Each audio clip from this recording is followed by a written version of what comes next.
Hello every one, ഇതിപ്പോൾ ഞങ്ങൾ കൊട്ടിയൂരിലാണ്. അവിടെ വൈശാഖ മഹോത്സവം നടക്കുകയല്ലേ ഒരു മാസത്തിന്.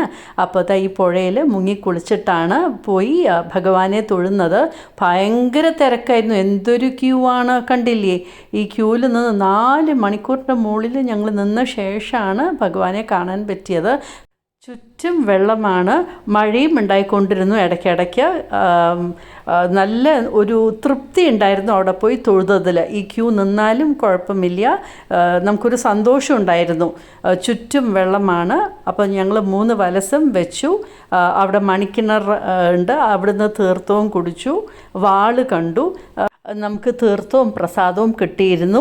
ഇപ്പോൾ അവിടെ കണ്ടില്ലേ, ആൾക്കാരൊക്കെ ആ വെള്ളത്തിൽ കൂടെയാണ് ഇങ്ങനെ നടന്ന് 3 പ്രാവശ്യം ചുറ്റുന്നത്. അധികം വീഡിയോ ഒന്നും എടുക്കാൻ പറ്റിയില്ല. എന്തായാലും ഞാൻ തൊഴുതത്, അതാണ് ഞാൻ നിങ്ങളുടെ കൂടെ ഷെയർ ചെയ്തത്.